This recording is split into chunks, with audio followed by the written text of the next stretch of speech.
Hello friends, my name is JJ. So as longtime viewers will know, one of this channel's most beloved traditions is the end of year videos I put out, where I list all of the things from the previous year that I believe will have a long-lasting impact on American culture. It could be a newly famous person who has crossed the line into becoming an unambiguous celebrity, a political event that seems destined for the history books, or even just a joke or meme that has entered our everyday vocabulary. I've been doing these videos since 2020, and I feel like most of my picks have aged pretty well, but the one I think about the most comes from my 2022 video where I talked about generative AI. 2022 wasn't that long ago, and yet when I look at the examples I show in that video of the sort of things that generative AI was capable of, it's hard to not be shocked by just how far the technology has come in just 2.5 years. AI has been advancing so rapidly, in fact, that in every post-2022 year-end review video I've made, people always comment that this year was actually the year that generative AI really made its cultural breakthrough, with the previous years just baby steps by comparison. That said, I continue to think that these kinds of meta conversations about AI have been AI's greatest contribution to American culture so far. As it stands now, I feel like there remains a pretty significant gap between the amount of commentary that has been produced about generative AI versus how much generative AI is actually being used. That will change in time, but for now, the theoretical possibilities of generative AI often seem to be overshadowing the realities of what the technology actually does in our present world, which still isn't all that much. But this priority of focus does make some sense. I mean, the concept of a computer program that can generate any type of media, any type of writing, any type of picture, any type of music, any piece of code,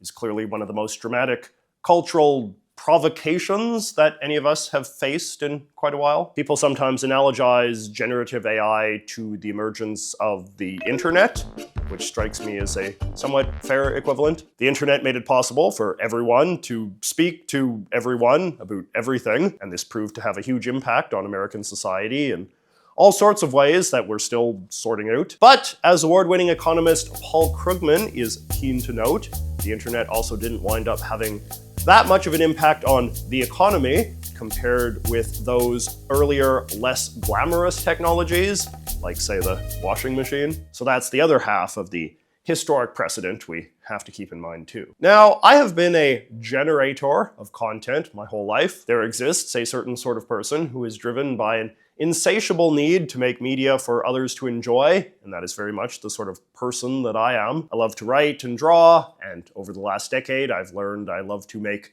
videos as well. And since generative AI overlaps with so much of what I do, I thought I'd just share a couple of my thoughts on it, which are pretty moderate. I think the world could use a few more moderate takes on AI. I am pretty temperamentally conservative in the sense that I tend to have an instinctive skepticism towards new things, particularly new things that are surrounded by a massive cloud of hype or fear. My earliest instincts were thus to view generative AI as overrated and to push back against the claims of both booster and hater alike, who claimed it was revolutionary. And even though the technology has gotten a lot better than it used to be, a lot of what generative AI makes still strikes me as mostly frivolous, with a style that's off-puttingly obvious or uncanny. Though this is different than saying it's useless. When we choose to feel threatened by generative AI, I think we are telling on ourselves in a way. We're claiming that the AI art or writing or music is good enough to impress us, or as impressive as anything we could ever dream of doing ourselves. And I just choose not to think that way. A bunch of global animator unions put out a joint statement on Instagram the other day where they urged opposition to generative AI on the basis that it destroys artists. I always find statements like that to be a little cringe, just because they're simultaneously so self-confident but also so self-deprecating. This might sound a little blunt, but an artist claiming machines will destroy art is usually one whose art is already the most machine-like. Likewise, whenever people make the argument that the world is better served by more humans doing machine-like labor, my pro-market instincts get activated. I am not someone who buys into the idea that all human labor is something that deserves to be rewarded just by virtue of occurring. Labor has to meet some sort of market demand and deserves to be compensated to the degree that it makes financial sense from the perspective of the person doing the compensating. I was looking at some old newspapers the other day, and I was marveling at how in the old supermarket flyers, all of the pictures of the food would be hand-drawn. I don't know how well paid the artists who did that sort of thing were, but I don't think it's any great tragedy that supermarket companies ultimately chose to replace this sort of illustration with color photography once that technology became more affordable. Or how about this cartoon from 1888? You can see it depicts the decadent portrait taker kicking back with his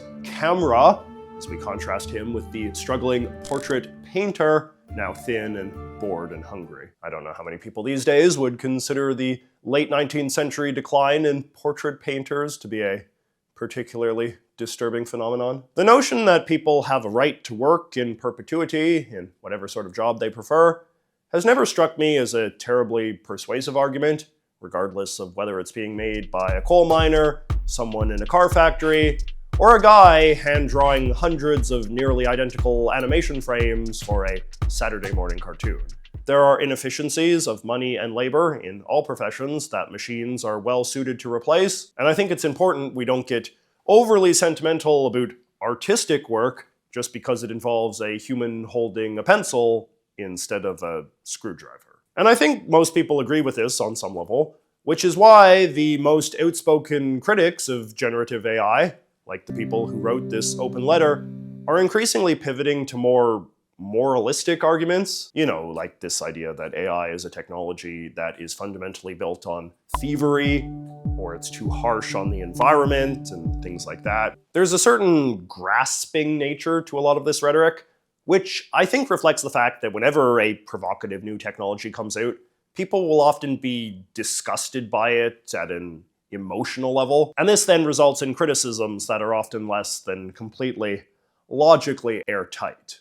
To be clear, I do think that disgust is a perfectly reasonable reaction to a lot of what generative AI is producing these days. A lot of the highest profile uses of AI that the general public sees, in terms of advertisements and like viral memes, are quite obviously ugly. And this does expose something unsettling about the low aesthetic standards of our society and the indifferent way that creative labor is often used. But it's also possible that our present era of crappy AI content might prove to be a temporary one. There was a good article in The Atlantic the other day, making the case that a world with more generative AI is a world where taste becomes an increasingly sought-after talent. Taste, says Nitin Noria, is the instinct that tells us not just what can be done, but what should be done. Large language models and other generative AI tools are stuffing the world with content, much of it, to use the term du jour, absolute slop. In a world where machines can generate infinite variations, the ability to discern which of those variations is the most meaningful, the most beautiful, or most resonant may prove to be the rarest and most valuable skill of all. I feel like human taste is always a powerful countervailing force in an era of new technological efficiencies. I wouldn't go so far as to say that taste fundamentally weakens the power of efficiency-driven technology, but it does moderate the way that that technology is used, and in doing so, mitigate the most apocalyptic doomsday scenarios. We've had mass-produced factory-made food and clothing for around 200 years now, for instance, and yet handcrafted versions of these things still survive, and are still preferred by the public in certain contexts, and still inform the tastes of the people who decide what the factories will make. The idea that we could soon have a culture where all of the drawings and movies and music and books and all the rest are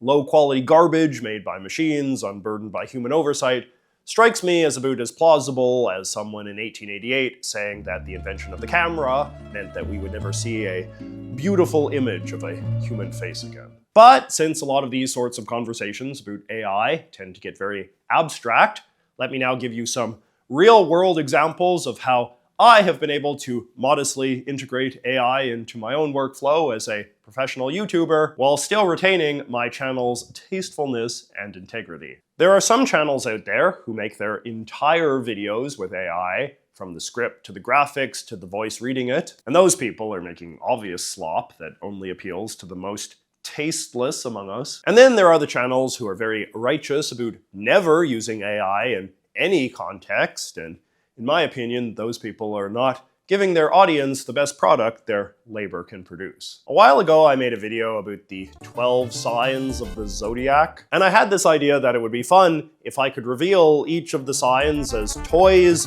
falling out of a vending machine. I wanted something similar to the way that the trophies are revealed in Smash Bros. Melee, or the presents in WarioWare Get It Together. The aesthetics of retro video games play a big role in shaping my personal taste, and perhaps yours as well. For the toys themselves, I wanted them to be based on my own cartoon style, so I did some rough sketches and I fed those drawings into ChatGPT, telling the program to turn them into 3D renders. But more often than not, the things the program generated were only like a C+ version of what I wanted. Luckily, I am skilled enough with Photoshop that I was able to take the bits and pieces of the various renders and combine them into something much closer to my original vision, something that looked closer to my style instead of one of those Italian brain rot characters. Making the images this way wasn't exactly easy. Even with the help of AI, it still took a fair bit of time and effort, but it was definitely cheaper than hiring a 3D artist, and it was more efficient in the sense that I was the only person involved. Meanwhile, I still got my animator friend Isaac to make the larger vending machine animation, because that was a more complex illustration and I felt employing his skills was the best way to pull it off. Although even then, it is worth noting that Isaac still makes his distinctive collage-style animations using the computer, as opposed to the sort of grueling stop-motion physical process that an earlier generation of animators would have used. In all, I think this little project is a good example of what people mean when they say generative AI can be a tool. It is not a magic wand that you can wave to do everything for you, nor should it be, but it is a technology that you can integrate into just about any creative process in order to help you do some new things that might have otherwise been too complicated or challenging to do without technological assistance. And it is through breaking down those kind of barriers that we gain the ability to unleash new forms of human creativity. Famed productivity guru Cal Newport wrote a good piece about this in The New Yorker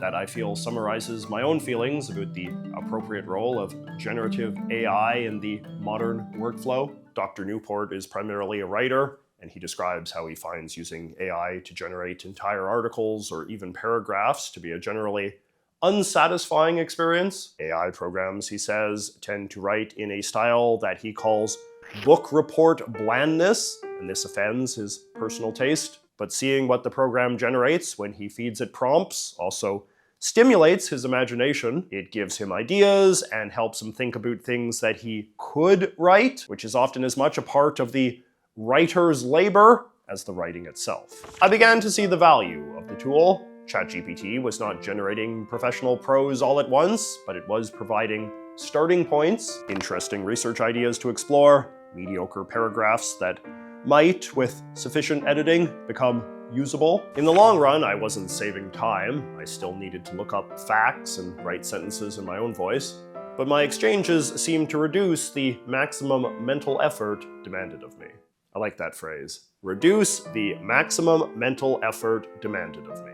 That's basically the essence of why humans invent anything, isn't it? So, I would be curious to know what your take on generative AI is. The technology is clearly subject to a lot of paranoia and utopianism at the moment, to say nothing of grifting and scamming, though that tends to always be the case whenever a dramatic new technology comes on the scene. I mentioned earlier how my disposition tends to make me underrate things, but that might incline me towards naivete as well. So let me put it to you. Do you think that the ultimate fate of generative AI is to be a tool, like cameras or Photoshop or even the internet? Something that might eliminate the need for a few heavily specialized forms of human labor and make some aspects of day-to-day life a little bit less strenuous, but still ultimately have nowhere near the significance of, say, the Industrial Revolution? Or do you think generative AI deserves to be considered a revolution of its own, a technology so unlike anything humans have previously encountered, it could easily make our society